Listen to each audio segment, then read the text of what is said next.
to have heard so many different definitions of European identity, because this very well shows how big problem we have. So even within the European Humanist Federation, we are unable to define European identity, and the real problem is probably what Nyegosh mentioned. I very much like this point that actually, even though we personally, all of us here probably would like to see Europe as the place where the values of the Enlightenment are shared, the truth is that at least half of our citizens don't share those values. That fascism is also a European value, that whichever value we will try to mention here, we will find a lot of people in Europe who totally despise or disregard those values. So even though we would like to build an identity which is not based on nation, it's not based on blood, it's not based on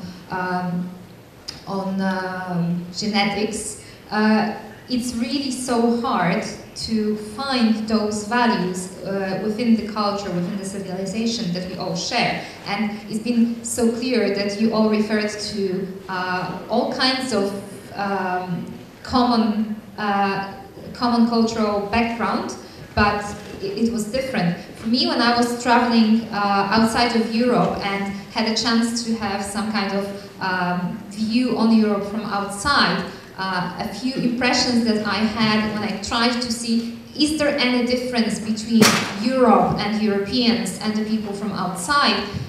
There were basically things like, well, we probably don't eat that much rice, or the notion of a city, how a city is constructed, which is something common throughout the whole Europe. We have a certain idea that probably dates back to the Roman Empire, that there has to be certain structures, certain buildings for the public use, etc., certain institutions, certain facilities. So this is something very typical for Europe, which is not available everywhere else. But these are so practical, so pragmatic things. They definitely have nothing to do with identity.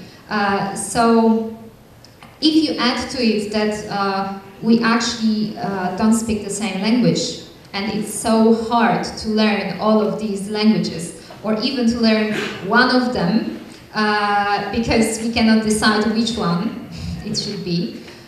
So the real issue which we have in Europe is that we can not really find this common ground. So my question to you now is, what would be the humanist response? What kind of actions could we take to create this identity, to try to work on building the identity of the type that we feel that this identity should be? So the one based on, for example, the Enlightenment values. How can we convince other Europeans to share those values with us? And I suppose you would like to address also the whatever the other participants had said, but I will kindly ask you to limit yourself to 5 minutes each, because we are running out of time. Before that, I know that our past president has to leave, so he wanted to make an intervention, I think. Would you like to say something? Yes? Yes, please. I know that he has to leave earlier. It's true. Thank you very much. Thank you to give me this opportunity. Now, it's only to have another approach. As a whole many of Europe, what I think is that the first period that we live together was the reconstruction. All the European, after the Second World War, together, they have one objective. It was how to rebuild a society in which we have welfare for everybody. That was an objective. And everybody take part to that. And when we enlarged European after the end of the war, for the new country, that was an objective too. It was to reconstruct a society like maybe a better kind of liberty. And after that, in the 70s, after the colonial period, I speak about the Western Europe. The Western Europe, they have as objective that we must be with a kind of capacity, a new capacity to be present in the world. No more with the colonial vision, but a new one. And we mobilized all the young people to go over the world. And we invite all this process of NGOs for cooperation, international cooperation. It was a vision again, and people take part to that. And now if you look to Europe today, it's the fortress Europe. And it's not only a fascist problem. All of the Europeans, they are ready to take part to this kind of fortress, to protect themselves. And they ask for protection, because they believe that they are in a new situation where they are uncertain, and where they are demobilized. And our task is to know how we can give a message, a project that Europe can take over for all of us, not only from the former old Europe, but for this large Europe. All Europeans can do that. Not only this one member of the Union, but all the Europeans can maybe have this kind of, and that's a good question that you posed. No. So that for me, I believe that we must have this capacity to review what means human rights. What does it mean today in this globalized world, because we are not alone, we are in a globalized world. How do we re-implement a project based on that? And the second part is, how do we work? Because when we are speaking as humanists, I look to you, here you have a lot of young people, but I observe that in my organization, in Cal, in Belgium, a lot of people are old people. And I observe that globally in other parts of Europe that humanists, they are between themselves, and they are going between themselves. And we don't take in account that we have new generation with new condition, with new demand, and how can we together think how to start to have a project, a new project with this kind of new situation, new way to communicate between us, new way to be in the world, but to be European at the same time. Thank you.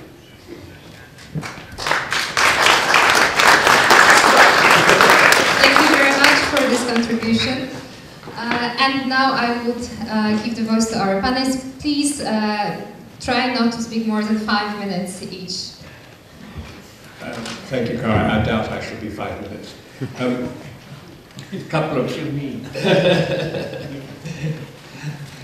First of all, Piotr's definition of Europe as being to do with being ideological and existentialist. Now I know why Britain's leaving, because you couldn't find anything less British than being existentialist and committed to ideology rather than practicality.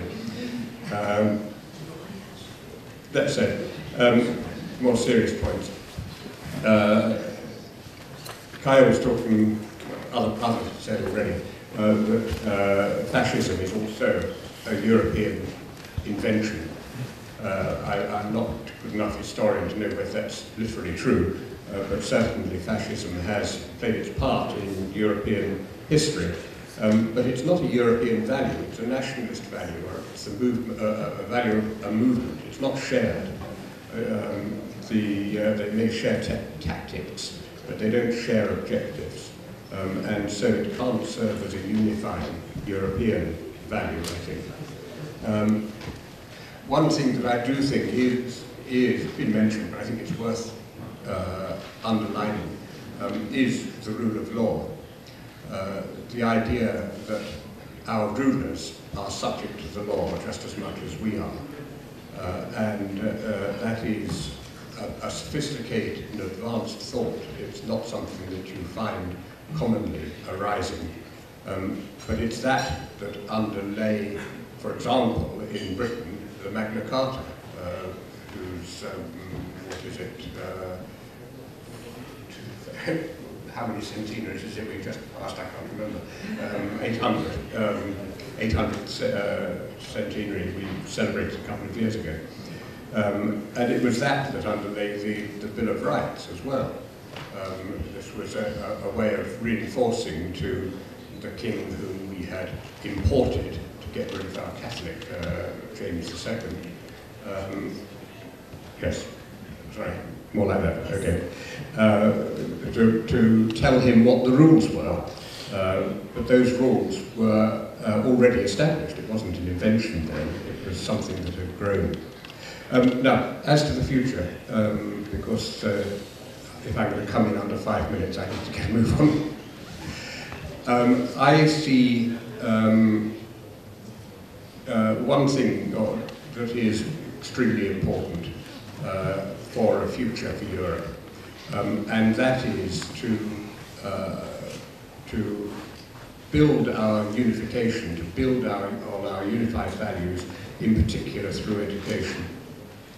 And education in a couple of directions in particular. One of them is the sort of moral education that humanists find very amenable.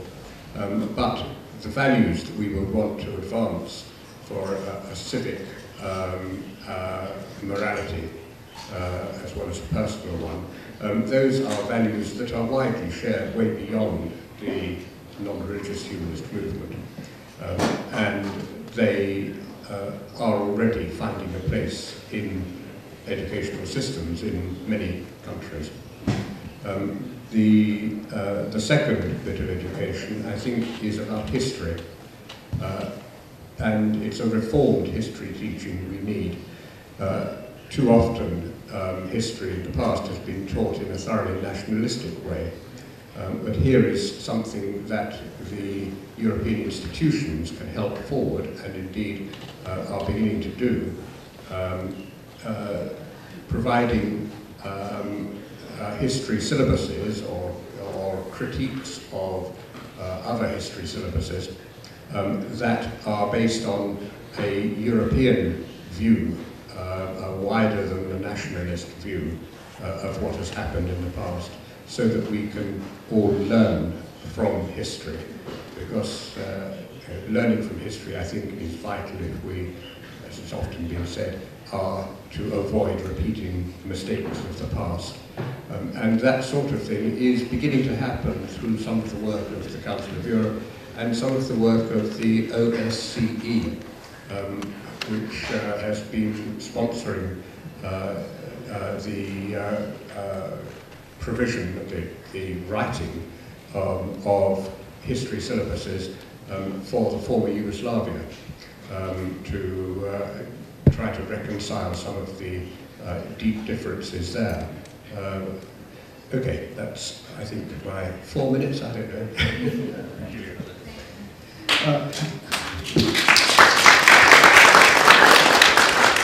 So first of all, we should probably not use the word identity any longer, because identity gives the impression that you are always identical.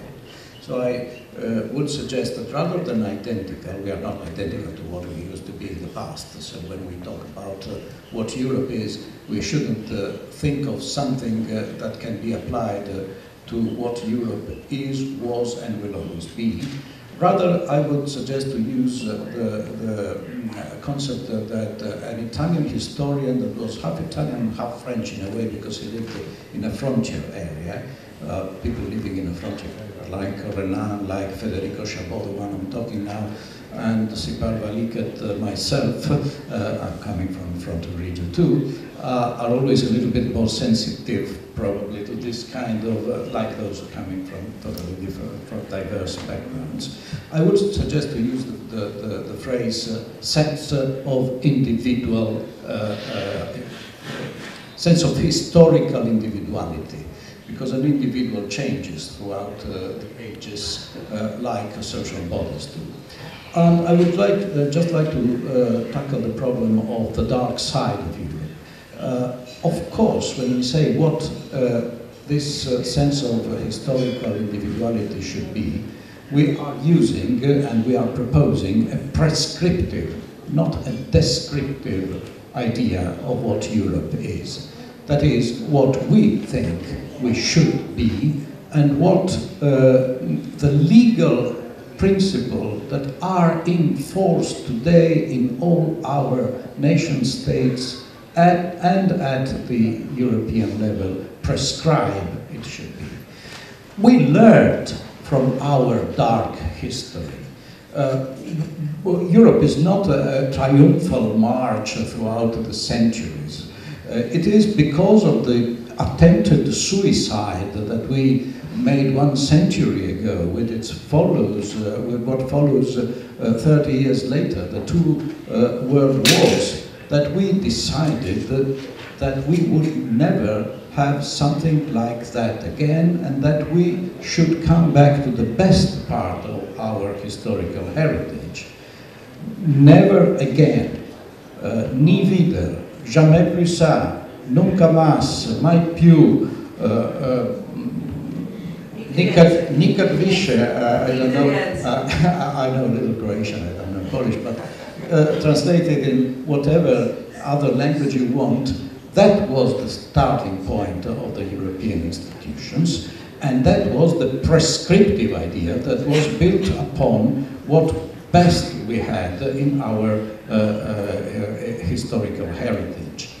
And from this point of view, even the best parts of the Western world, in my opinion, are what Fernand Braudel in the early 60s still could call, without being considered a visionary, the overseas extra-European Europes. And he included in this, of course, the United States, Australia, Canada, and so on. Because after all, it is true that there is a common heritage that links us to these parts of the world in terms of cherishing individual rights, the rule of law, and so on and so on. And we owe to the Americans, of course, the idea that the Constitution should be the parameter of legitimacy of ordinary laws. Nevertheless, they had a totally European culture when they drafted their institutions, when they wrote their constitution. And I admit here that there is a contradiction, but a positive one in my opinion, in thinking what the European sense of historical identity is, and the fact that this set of value has a universalistic vocation. It's not universal because despite some international charters, there are of course larger areas of the world where the situation is worsening, and we are not safe, of course, in our situation. But when we say what is, in our opinion, the identity of Europe, we use a prescriptive and not a descriptive idea of what we should be. And that's more or less, I think, a clarification of the reason why I think that we are entitled to say this, even though we must know that the reason why we are cherishing so much these principles is because we ourselves were the enemies, or many of our fellow citizens in the past were the enemies, and are again, in a large part of them, the enemies of what is best, of what is most peculiar of our historical identity. Thank you.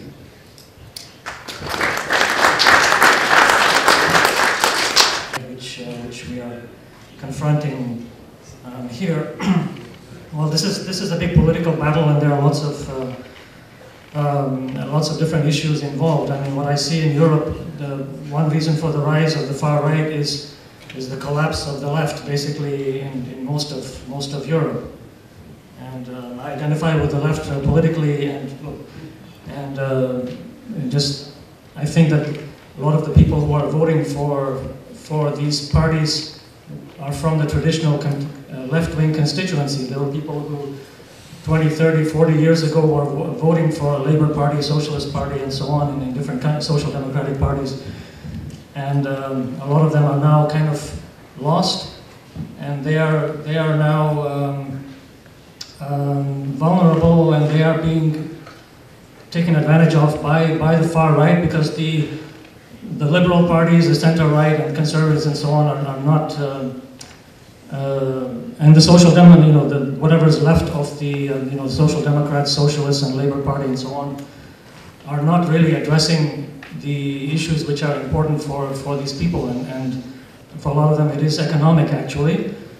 But since there are no economic solutions being offered, even the left-wing parties have sort of surrendered to international capital, to international corporatism, and people are left at the mercy of market forces, they are now responsive to appeals based on nationalism, racism, and this sort of thing. And this, we've already seen that in the 1930s. I mean, the fascist parties, Nazi party, they picked up a lot of support from the people who used to vote for left-wing parties at that time. And so this is, I think, this is one reason for this whole problem. And I'm not sure what's the easy answer for that, but the left, the European left needs to have take a good look at itself, and to see how it's going to really address the real concerns of the working class people in most of Europe, because a lot of the working class people in Britain voted for Brexit, if I'm correct. Even though I think it was not in their best interest. And for Le Pen, even though I think it was not in their, well, in terms of Brexit, I don't think it was in their best interest to see Britain leave the EU. I mean, there have been very practical consequences. I mean, there was, for example, a town or village in Wales which voted which voted for Brexit, and then the next day they discovered that they are going to lose lots of the European Union funding, because the European Union had programs, or has programs in place to help a lot of the depressed areas, depressed regions in Europe, and it's helped a lot of people, but there has been a disconnect, and the people on the ground, the average people, working class people and so on, have for some reason disregarded that, and they see themselves in a difficult economic situation, and they have they're looking for scapegoats, and there are different scapegoats. There are immigrants, and then there is Brussels, the European Union, bureaucracy, and so on. So they have responded to all of these type of appeals. So this is one whole broad area that needs to be looked at. And this is a political issue, and it's a political issue, I think, for all sorts of left-oriented parties. The other thing that I see in Europe in terms of immigrants, which is, I mean, the whole migration issue is fueling the right-wing populism, is the failure of integration in Europe. I mean, I've lived a long time in the United States, and whatever problems are in the US has all sorts of serious problems, and as we know, gun violence and all sorts of crazy things going on there. But the United States has been far more successful in integrating people from different parts of the world. And Europe has failed quite spectacularly especially in some parts of Europe, especially in France, Belgium, maybe to some extent Britain. And it's a continuing issue. Of course, Europe is not really, European countries are not immigrant countries the way the United States is, so it may be unfair to compare the United States with France, which is a long-established national state, which was not founded on some ideas, but it's just a state based on the people who have lived there for centuries, and the same applies to all the other European states. So this is a challenge for Europe to try to become more like the United States in that sense. I certainly don't advocate Europe becoming like the United States in many other ways, but and one problem is that Europe has become more like that in terms of the rule of market forces and the collapse of the welfare state and so on. It's become more American in that sense. But in the sense of integration, I think Europe could do more to follow the American example. Maybe not only American, but Canadian, Australian, and so on, in terms of integrating people into into European society. So I think there has to be a lot of focus on better integration and also economic integration, so that we don't have lots of marginalized immigrants who are unemployed and on the one hand, or they're seen as a threat to the other, people in Europe. So these are just some of my thoughts. Thank you.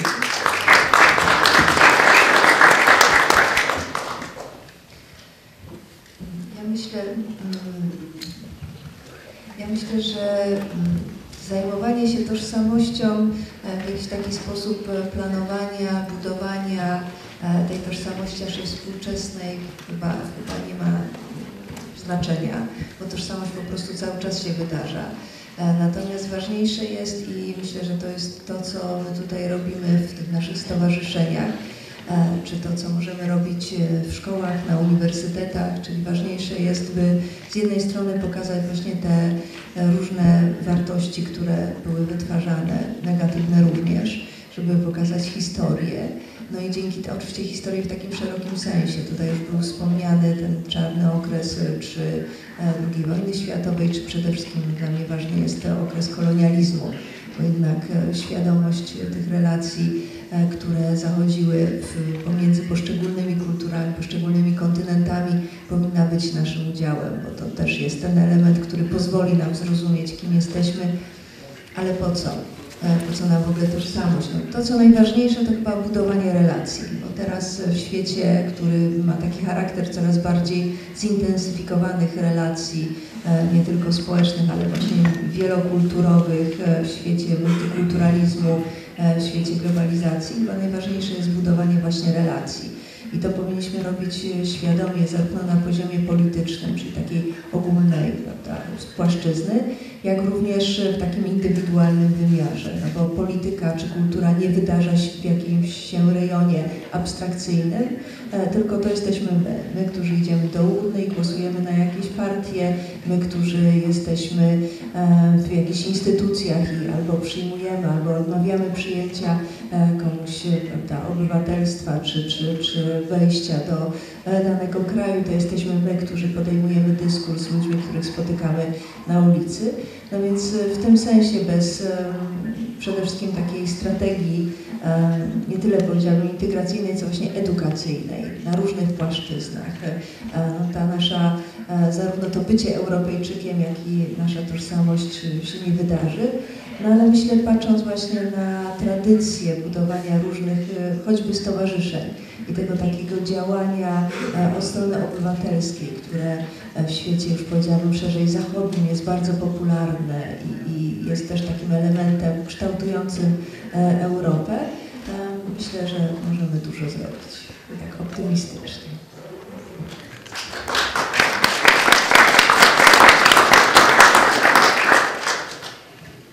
I would say that people would identify with what is working and what is pragmatic and what's good for them. It's not like we can, as you said, it's not that we can construct identity, a new identity. The people would identify when it suits them. For instance, I would like to say a few things about about those things other panelists said. For instance, I think there is both sides to every idea, every aspect of human life. For instance, when we take this gun violence in the United States, for instance, of course, most of these attacks of these problems with gun violence happen in schools when the attacker is sure that he will be the only one with the gun. That's a very interesting aspect of the situation. In other areas they are not so very often.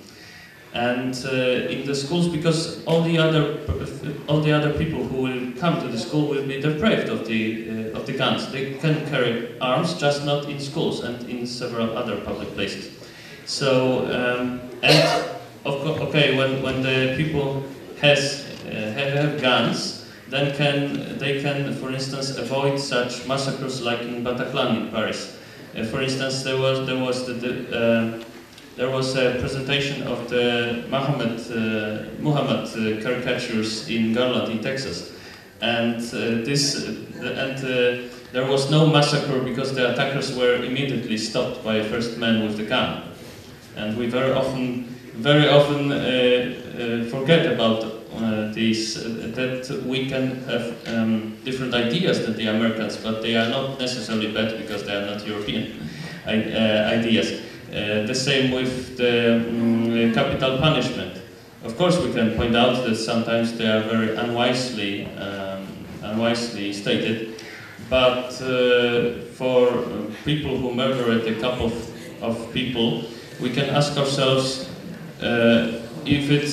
what's the job of law, what's the purpose of law, if it's to punish or if it's to protect the population from the people who commit crimes. It's not an easy answer, and I think that's the main reason of those differences in legal system. Okay, but I think that I can also agree with the notion that the left is somehow sleeping or inactive in Europe. When we look at the European project, it has been developed mostly by the Christian Democrats and with some help from the Social Democrats. The liberals. Also, yes. When we look at the European Parliament, we also have liberals, and but they are the third party, and they are like, you know, Christian Democrats, then the Social Democrats, and just, you know, 200 mandates less the liberals. And okay, but so they are okay. The liberals are like the third party that sometimes decides which side would win, because they add this additional 70 or 80 votes for either side. I think that when we look at the Christian democratic view of economy, for instance, they are usually for this ordoliberalismus, the German invention, and ordoliberalismus is based on the notion that economy can wait for political instruction, and economy cannot really wait for political instruction. For instance, Mr. Schulz was very worried, and as he stated in one of his books, that, of course, he's a social democrat, but it's basically the same way of thinking about economy, that they would like to the stock markets in Europe to wait for some seconds as they can prepare the European populations for the major changes in economy. And he was so outraged that those bloody stock markets cannot wait this bloody 5 minutes or 5 seconds. But it's already outrageous for every people who know how economy works, that he would like them to wait those few seconds, because a whole lot of things could happen in this 5 or 6 seconds. And the reality, economic reality, is this: that Europe is unable to compete with the cheaper labor force and so on and so on. And it, for instance, when the World Trade Organization was created in the 1990, it became clear that those social benefits, for instance, the Sweden used to have, they couldn't be really continuous in full, because they were making already Sweden very not competitive enough to cope with the global market. So it's not that we wouldn't like those benefits to keep them, but it's just the economical reality of globalization that forces us to abandon some of them. And I think that in this field, it's not so much to be done. I think we will have to adapt to even more liberalization of I don't know, economy or something. And but what we can do is, I think that we should adopt some of these more pragmatic views on things. We shouldn't be, because already with one of the panelists, with David, we already discussed the thing that maybe, for instance, when we talk about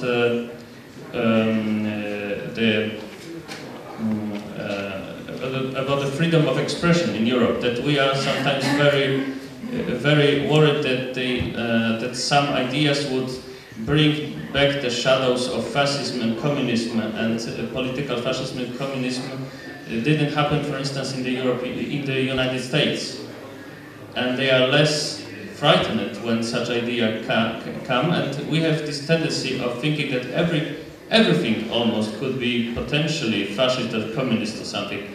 And I think what we need is more pragmatic look on the political problems. We shouldn't really call ourselves like, you know, fascist or communist leaning, but more think how many people from different cultures we can assimilate and so on. It's a more pragmatic view. I think that would be very wise to do. Yeah. Thank you.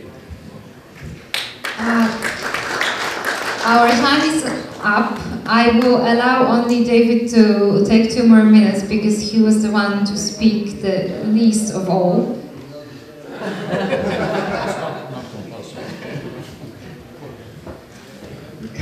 You are full of surprises.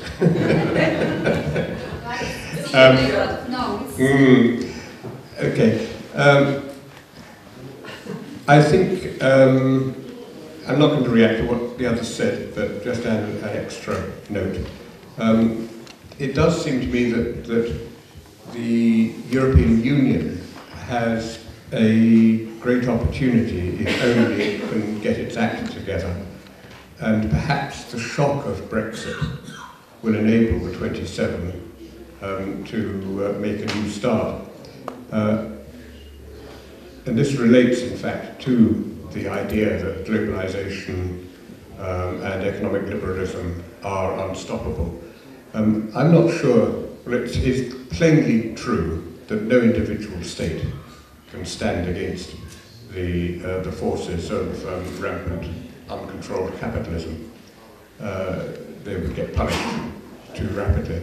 But I think that the EU as a whole represents a large enough section of the market that if they do stand united and introduce creeping controls over capitalism, if they innovate with things like a Tobin tax, a financial transaction tax, with a basic income and moves like that, they could build up an alternative economic model to that of the capitalist globalization model that we have at the moment. And I think that sort of thing is something that is somewhat on the fringe as far as humanism is concerned, but nevertheless completely consonant and compatible with it. I'll leave it at that. Thank you very much.